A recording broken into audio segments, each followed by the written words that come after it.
Grab yourself a comfy seat and off we go. This is the cover of Leaf. You can see the polar bear hiding there.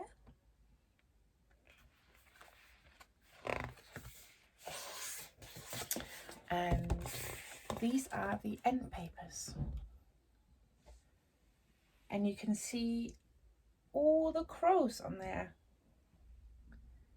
I'll give you a little tip. When we're reading the book, have a look on every spread. There will be one more crow every time we turn a page. So 1 crow on the first page, 2 crows on the second page, and 3 crows on the third page.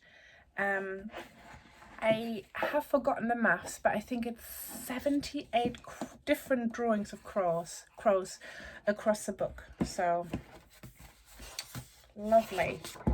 This is the title page. You see a very special leaf there. And then here you can see a dedication. It says, "For Doris, who couldn't stay.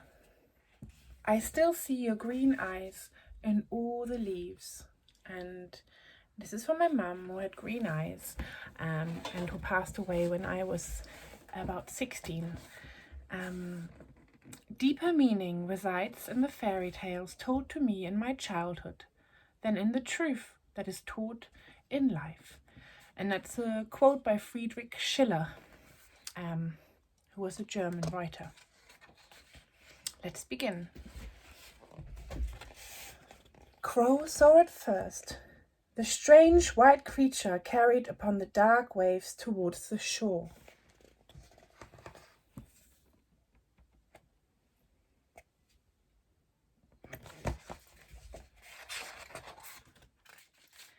It was unlike anything the animals of the wild forest had seen before.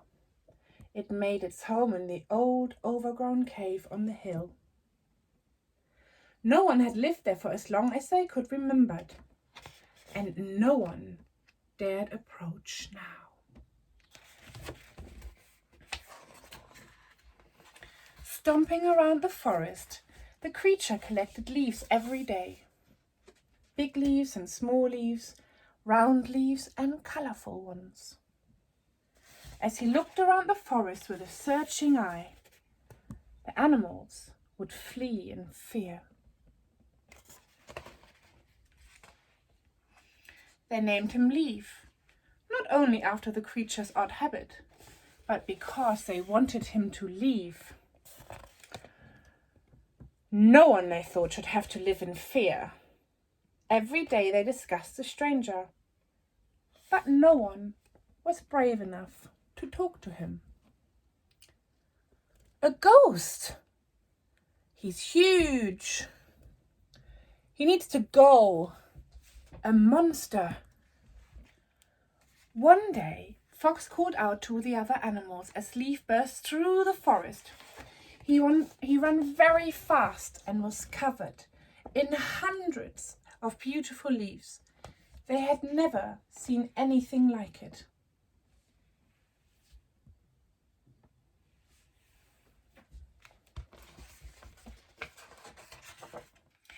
With a giant roar,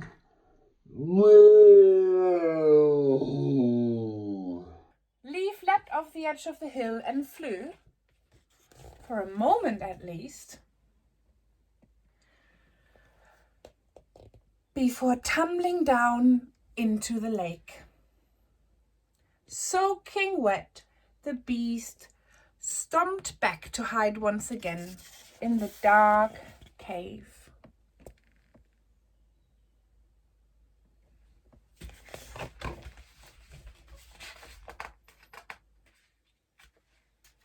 A meeting was called to decide what to do about this strange situation. The crow suggested talking to him,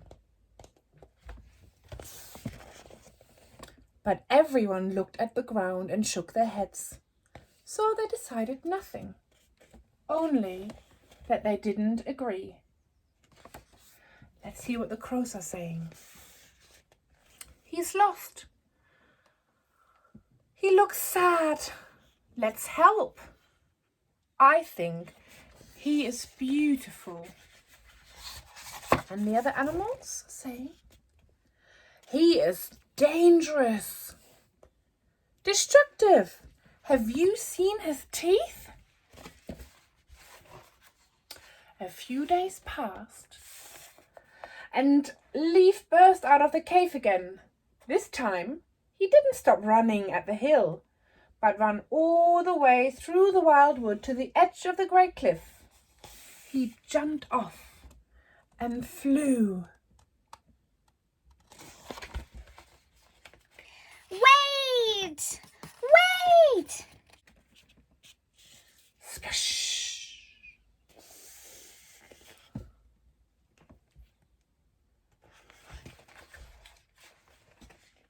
The sea spat him out, just like the day he arrived.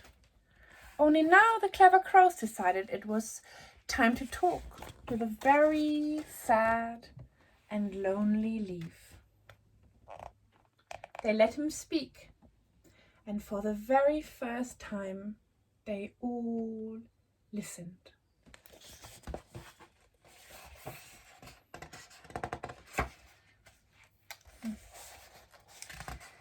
There we go. Leaf told them how he had drifted over from far across the sea where the ice was melting. After all, he was only a polar bear wanting to go back home to his family. Just someone who wished he could fly back home. How silly they had all been for not talking to him sooner. And so it was decided. The crows would help Leaf and fly him home. There's Leaf's mum and sibling when he's drifting away in the beginning. And the animals promised to tell Leaf's story to anyone and everyone who would listen, so that no polar bear would ever get lost again. He ain't heavy, he's my brother. And here you can see Leaf is reunited with his sibling and his mum. And he's even brought some leaves with him. And that's the end of the story. I hope you enjoyed the story time. Thank you very much for coming back. This is my first picture book, but the third one I've read. And, you know, hopefully, well, it will be a little while, but hopefully not too long till my fourth book is out. So have a lovely day. I hope you are keeping well in lockdown. I know it can get a little bit stuffy being inside and just having one walk a day, but you know, we're doing our best. We're helping everybody else by staying in. It's my cat climbing in through the window. Cram, are you gonna jump? There he is. Whoa, what a monkey. Anyway, cheerio and see you soon.